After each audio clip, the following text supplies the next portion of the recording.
Hi, this is David, and you can see I'm not laughing. Now I am. Oh, God. Really, this subject has me more upset than funny. I find that most of the things that the Mormons and the Mormon Church officially do are just hilarious. It's kind of like, Homie the Clown. So, if I'm bored with TV, I'll take a look at the newspaper or whatever and see what antics they're up to. This one upsets me, and I'll tell you why.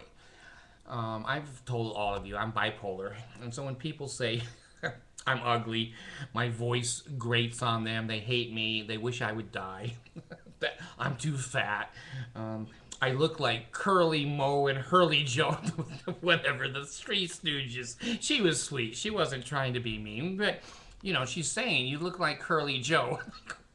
No matter what, that can't possibly be a compliment. But anyway, and I really don't have hurt feelings.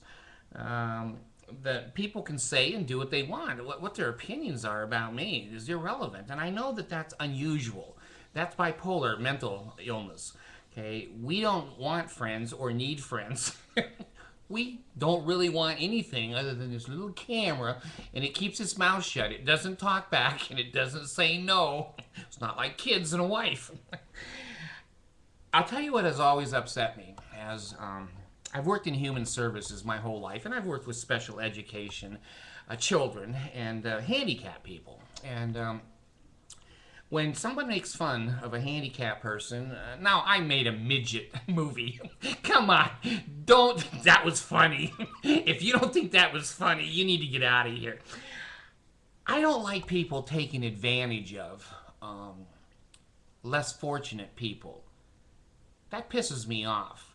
And I've been that way ever since I was in high school. I remember sticking up for children who were being made fun of and not participating in the antics of humiliating other people. And all my life in human services, I've always dealt with kids who spit on me and kick my car, and they've been abused and burned and hit and burned with cigarettes and hit with belts. And so my heart has always gone out to the less fortunate and those that cannot defend themselves. I have always felt that part of my mission in life was not knocking on doors and handing out pamphlets. It was to be a voice for the handicapped and for the less fortunate. And I've done that, and I'm proud of myself, the time that I put in, a whole career. Let me bring up what's pissed me off, and really pissed me off, and let me see if I can get the right thing up here. I think I can, yeah, there it is. Now, I did a video earlier today on the Mormon Church stopping Helen. Let me make sure I have her name right. I don't know the woman. Helen Radkey, Radkey, the Mormon baptism researcher for the dead people. And the church cut her off from the genealogical library, and her number now will not bring up all of the genealogical names, which she's been having for years and years. And the general public can bring up that information, but now that the church has been humiliated and pissed on its own foot, and the world is going, what are you doing, baptizing our relatives without our permission? She's proved that's what the Mormon Church has been doing. So my video earlier this morning basically said they cut her off, and she's just a 70-year-old little lady, and I don't know, probably like me, doesn't have much to do all day, and sits in front of the genealogical library and finds these unscrupulous dealings in the Mormon Church. Well, if they weren't in there, why would the church be upset? The church should be upset at the church. This little old lady that's just looking down through the files and seeing, Mickey Mouse, Donald Duck, your fish, your dog, and 6 million Holocaust victims, people that you don't know, people that have been baptized without the relatives' permission. And how do you get them unbaptized? Well, you put a hairdryer on them, on the paperwork? I don't know. How do you unbaptize a person who the Mormons have captured and thrown into the cult? Well, the church should be ashamed of itself, and the church should come out and basically say, gee, we're really sorry. We didn't mean to offend anyone. Our intentions were good, but we see that this is going over like a turd in a punch bowl. So we're going to discontinue those behaviors and leave the old lady alone. Well, they cut her off, and I didn't think that was appropriate. And you can make your own decision on that. But I'm going to tell you something else because this just happened now. Okay? And this pisses me off because if it was my mother or my wife or my kid, I'd go and kick somebody's ass. That's what I would do. Okay, Helen Radke, Mormon baptism researcher, accuses former bishop of harassment over her work. Now, this woman has been out of the church almost 20 years. She doesn't want anything to do with the Mormon church. She just happens to be looking at their genealogical records and saying, gee, this is strange, and has reported it, and then now the Mormon church pretends like it's her fault that she reported the findings of what the Mormon church has been doing. Let me tell you what they've done, and I'll tell you, I'm pissed about it. I don't like kicking the puppy when it's down, or it's geriatric. Helen Radke, the whistleblower, former Mormon whose discoveries of humanist proxy baptisms of the Holocaust victims. Gandhi is now a Mormon, and slain Jewish Daniel Peer is now a Mormon, and the church has basically said we've put up a technological block so these bad people who are reporting the truth and are being abusive to us, which, they don't see themselves shooting themselves in both feet. We've put a fence up so they can't get in anymore. Okay, well, I guess the Mormon church has a right to do that, but let me tell you what they don't have a right to do, and I'm going to be a loud voice. I'm sorry.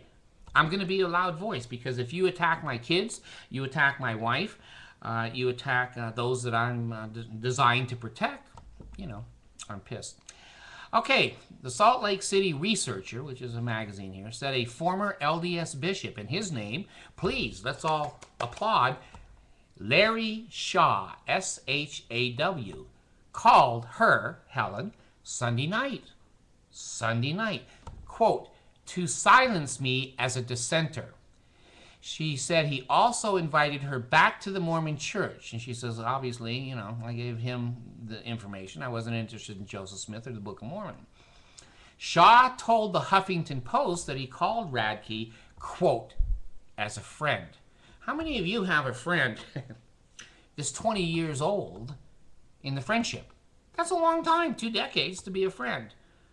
Well, Mr. Brother Bishop Shaw hasn't said a damn word to the woman in 2 decades, but this is all over the Salt Lake papers now. It's all over the radio. It's all over the TV. And Mitt Romney's running backwards. Gee, I wonder if someone picked the phone up in Salt Lake, called him. I think he's in California or somewhere. Wait a minute. He's in Atlanta, Georgia. Okay, well, that's CNN territory, I guess. She said that Shaw asked her 3 separate times about her health in an hour-long phone call, and that she interpreted that as an insidious personal harassment. She also said Shaw, now a coordinator at a church school in Atlanta, quote, implied that I might soon be going to the other side because of my age. Well, maybe her age, but maybe more the Danites. And him calling her like this is going to put pressure on the woman to have a heart attack. And talk to her in 20 years, picks up his phone. Oh, Helen, I just wanted to invite you back to the church, and how's your health? You know what I mean? Those people that leave the church, honey, they go with the devil, and they have little horns on them and everything, and you're kicking against the pricks, and a lot of those people die. You know what I mean? That's the kind of phone call she got. I'm positive. I've seen it. I've seen the Mormon church pull that kind of shenanigans and bullshit. And it does scare some people. Some, like me, I don't care. I don't care. He asked her 3 times about her health and implied that I soon might be going to the other side because of my age. Shaw denied threatening Radke this week, as she claims, in the 1980s when he was a bishop in Utah. Now, 1980s, maybe I'm wrong. It's 80s, 90, 2000. It's been 32 years. She hasn't heard from this dude in 32 years? Hi, this is your old bishop. Oh, Bishop, it's nice to hear you again. No. This is intimidation. There's no doubt about it. The Mormon church looked around and said, hey, how can we silence her? She's on Social Security, and we can't take her income away from her, and She's not sick, so we can't pull the plug secretly in the hospital with our Mormon nurses and doctors. Oh, her old bishop friend. Maybe he can scare the shit out of her. And I guess he did. This pisses me off. Shaw denied threatening Radke this week, or as she claims, in the 1980s when he was her bishop in Utah. He also said he supported the church position that Holocaust victims should not be baptized, right? Well, he changed that in the last 24 hours. Asked why he decided to call Radke out of the blue after more than 2 decades. So 2 is correct. On Sunday, a letter from the LDS church leaders telling members not to attempt these baptisms of anyone was read from the pulpit, and Shaw said he did it because he knew from media reports that she was upset. Bullshit. These people lie, and sometimes I get so frustrated and so upset that these people would take this little old lady who probably is a widow now and probably living on Social Security. She doesn't have anything to do with it, look up dead people. And then when she finds Mickey Mouse baptized 12 times, she says something, and the church says, oh, you're a bad person. Let's get your bishop 20 years ago, who was a friend, and have him say, you know what I mean? You might be going to the other side. And how is your health, Helen? And I hear you have some leg problems. I don't like this. I don't like it. Don't tell me this church is not a cult. They will do anything to save the money coming in for the people who are ripping off the cult money from the members. And this girl has done a good job in having a lot of people open their eyes and go, we're paying money to baptize Mickey Mouse 6 times. Shaw said he called Radley to invite her if she was feeling disaffected from the church, to invite her to come home, as Jesus said. And then they give you some quote here. Now let me tell you something. This girl ain't stupid. I think she knows where the local church is. It's probably not more than 15 feet out her front door. She lives in Utah. If she wanted to come back into the church, why wouldn't she just get on her feet, walk over and say, I want to come back in the church. Could you rebaptize me? He's lying through his teeth, trying to invite her back. He's backpedaling. He's already talked to the damn law firm down here in Salt Lake, which is the sharpest in the world. I've been up against them twice. And they back down because I know handicap law really well, and they don't. But anyway, to treat an old lady like this is bullshit. Radke described Shaw's call as, quote, harassment. I agree. It was total harassment. Because of her work to uncover instances of unwanted rituals being performed on non-Mormons. I've been threatened, she said. I won't put up with it anymore. And explaining why she went public with this call. Well, the reason that I feel somewhat safe in my YouTube presentations is I have so many of them. And I have a fairly, well, it's not a large following. It's 32,000 people in 5 months. They don't dare touch me. Because I'll go right on my YouTube and say, hey, they cut my head off and I'm a talking head on top of my desk here.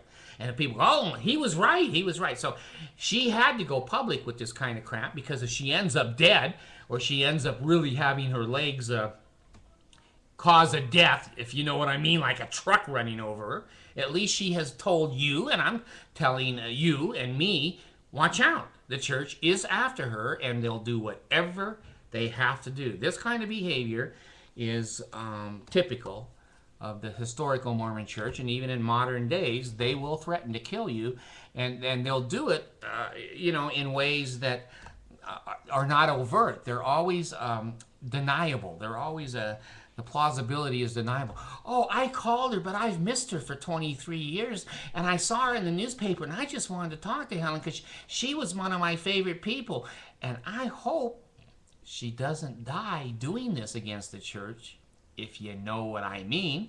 That's the Mormons. That's the Mormons. That's a cult. The latest twist in what has proved to be an embarrassing episode for the LDS Church comes the same week in the Salt Lake Tribune, reporting that the church, in an apparent effort to address repeated violations of agreements with the Jewish community back in 1995, in other words, they lied to them back then because they're still baptizing their dead people. Well, I'm not going to go in here to what the church spokesman, Michael Purdy, said, because He's a horse's ass, and what he says is coming out of a horse's ass's mouth. You can read it yourself on the internet.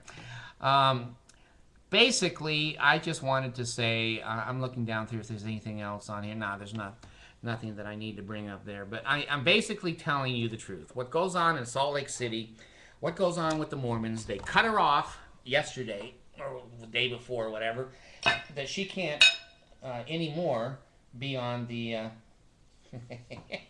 the YouTube, or I'm sorry, the church. I made a hell of a mess here. God. This is not my bedroom. Don't worry that I have to sleep on the ice and the damn milk. And if I stand up, I have no pants on. Jeez. I need to call in. I need to cut this video short so my kids will come in and save my ass. Oh, God. At least it's on her side of the bed. It's not mine. I go, I don't know. Shit. And she'll never looks at my video, so I'm safe. So anyway, when you beat up old ladies and when you threaten them with life-threatening things because you don't like that they found out your shenanigans, it upsets me. It upsets me. And I hope it upsets other people that we protect her and we don't let these kinds of shenanigans go on with a huge multi-billion-dollar organization beating up on a little old lady. I don't like that shit. I hope you don't like it. Thanks. I gotta clean that up.